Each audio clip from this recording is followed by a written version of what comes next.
Good morning, allez, Iden, et tu seras aujourd'hui les Lunishmat Aravacher ben Benjamin Zeev, François Fréché ben Chana et Avraham ben Rivka. Si vous souhaitez vous aider d'une prochaine étude de Mishnah, contactez le 5 minutes éternelles. Nous étudions aujourd'hui Masechet Kelaim, Perek Dalet Mishnah Gimel, Rabbi Yehuda Omer, Enze la Geder HaKerem, Ve'ezeu Mechol HaKerem, Ben Shne HaKeramim, Ve'ezeu Gader, שהוא גבוה 10 טפחים, וחריץ, שהוא עמוק 10 ורחב 4. On a deux sujets dans notre Mishnah. Un premier sujet qui vient conclure la Mishnah précédente, soit à savoir, je rappelle, l'interdit de la Torah essentiellement, c'est lorsqu'on a un kerem, un vignoble planté avec des halachot bien précises qu'on commencera à découvrir dans la prochaine Mishnayot, de quelle manière doivent être plantées les vignes, les pieds de vigne. Mais dès qu'on a un champ, concrètement, un champ de vigne, alors maintenant, il faut éloigner toutes les graines qu'on plante de ça comme du feu. Au moins 4 amot et même plus. On avait parlé de la karachat hakerem, on en reparlera encore un petit peu dans le prochain Mishnayot. D'accord? Il y avait karachat hakerem et geder hakerem. C'était les deux, karachat hakerem et mechol hakerem plutôt, je sais les termes justement.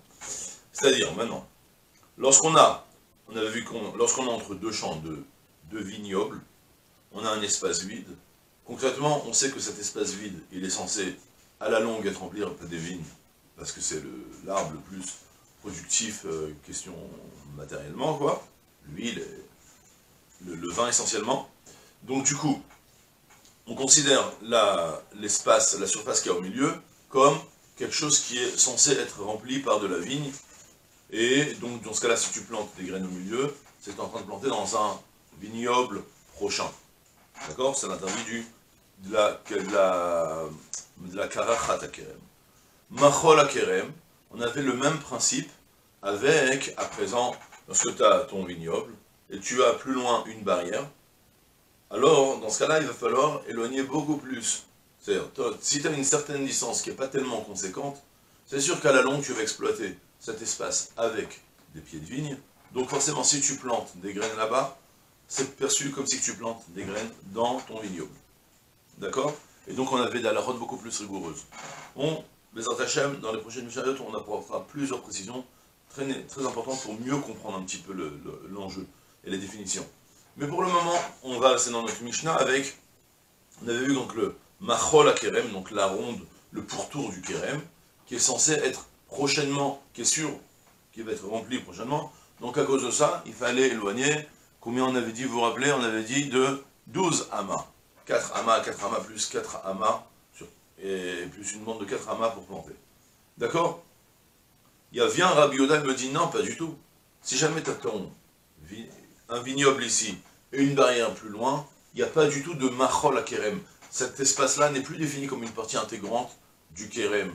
Il n'y a aucun problème à éloigner de 4 amot des pieds de vigne, ouais, l'histoire de avodat hakerem, et après tu plantes tes graines et tu fais ce que tu veux, même si tu n'as pas une partie conséquente, parce que pour le moment, il n'y a rien. Le vignoble s'arrête à la fin, au dernier pied de vigne, tu comptes 4 amas nécessaires pour pouvoir travailler ta vigne autour d'elle, et puis après, c'est fini. Même s'il y a une barrière plus loin, il n'y a pas de connexion entre eux, il n'y a rien du tout. Dans quelle situation il y a le machol hakerem? Uniquement si derrière la barrière, il y a un nouveau vignoble, même du voisin, comme on verra aussi dans la prochaine Mishnayot.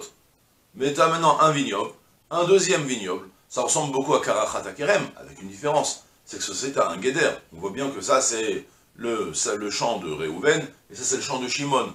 Mais malgré tout, on est en ce moment chez vous, on plante beaucoup de vignes, on voit qu'il y a de la vigne, donc là, que dans cette situation-là, il y a le machol hakerem.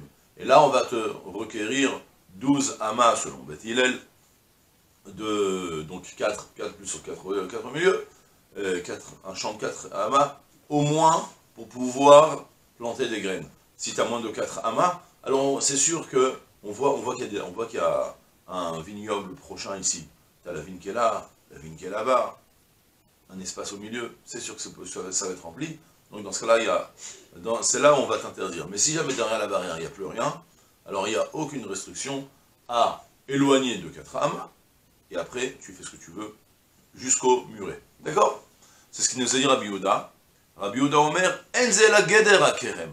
Ça, ce que tu m'as dit là, ton vignoble, avec une barrière à moins de 12 amas, ça c'est juste Geder Kerem, c'est pas ça ce qu'on indique à Khartakerem, c'est le pourtour du champ. C'est juste la barrière du champ, il y a une barrière, il n'y a pas de rapport entre eux. Ve'ezeu Mechol Akerem, dans ce cas-là, c'est quoi le Machol Akerem qu'on a dit qui était tellement grave? C'est Ben Shnei Keramim, entre deux vignobles. Que là, en temps normal, s'il n'y a pas de muret, alors les distances de sécurité, d'éloignement, c'est selon Beth Hillel 16 amas, et selon Beth Shammai 24 amas. Ouais, 4 amas, pour travailler à chaque vigne. Et au milieu, il fallait qu'il y ait l'équivalent de 2 champs. Selon Beth Hillel 4, selon Beth Shammai 8. D'accord? Mais sinon, et s'il y a maintenant un muret entre eux, alors ça suffit de laisser un seul champ. Mais un seul champ, ce sera 4 amas, mais comme on a dit, c'est à condition que tu as un vignoble de l'autre côté. Il y a un vignoble de quelqu'un de l'autre côté. Ensuite, Ve'eizeo Geder. Maintenant, à part ça, il faut savoir qu'il y a un Geder. C'est Rabbi Yehuda qui parle, en réalité, c'est une halakha qui est mise de tout le monde. Alors là, c'est une solution très facile et utile d'ailleurs, pour celui qui va planter qui va planter chez lui un petit champ avec des légumes, pour pouvoir séparer les espèces. En général, chaque fois qu'il y a une barrière, ça sépare. Maintenant, c'est quoi une barrière? Alors là, ça devient plus compliqué. Vous savez que dans les barrières, c'est un peu comme les lois de Hérouvin. Une barrière, une séparation dans la Torah, il y a des halakhot très particulières. La prochaine Mishnah, on en reparlera de nouveau. Il y a des halakhot très spéciales, le principe du lavoud, par exemple.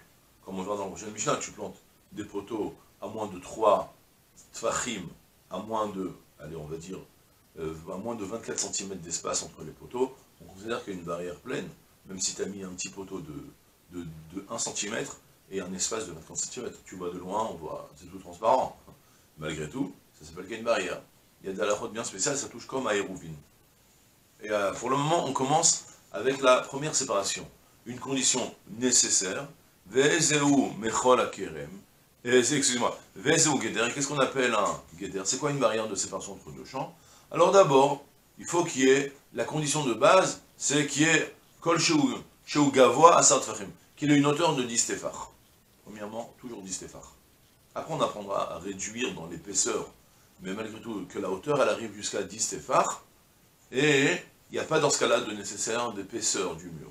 À la différence que sur aussi la possibilité de faire une autre séparation, si tu l'as fait ou si ça s'est fait d'elle-même, c'est charitz. Tu as fait une fente dans le sol, tu as creusé, tu as fait un creuset, d'accord? Comment dire, une tranchée, comme à la guerre. Et il faisait une tranchée. Dans ce cas-là, il faut qu'elle ait une profondeur de Kolché ou Amok Asara, il faut qu'elle ait une profondeur de 10 tfachim. Verachav Arba tfachim, une largeur de 4 téphar minimal. Là, j'insiste sur une épaisseur, parce que si on veut faire un charitz qui va faire 2 cm, on ne voit pas qu'il y ait une séparation. Alors là, puisque la séparation elle entre en creuset, il faut qu'elle ait au moins 4 tfachim. Donc là, une distance de 10 téphar, ça fait l'équivalent de 80 cm, 82 cm plus ou moins, sur maintenant 4 téphar, l'équivalent, on va dire 33 téphar, 33 cm, une épaisseur de 33 cm avec un charitz, une séparation, tu as séparé déjà entre les deux jambes. Donc soit en hauteur avec un muret, soit en profondeur avec un charitz, une tranchée. Et voilà, c'est tout pour aujourd'hui. Je te souhaite une journée pleine de Hatzlacha Kol Tov, c'est là.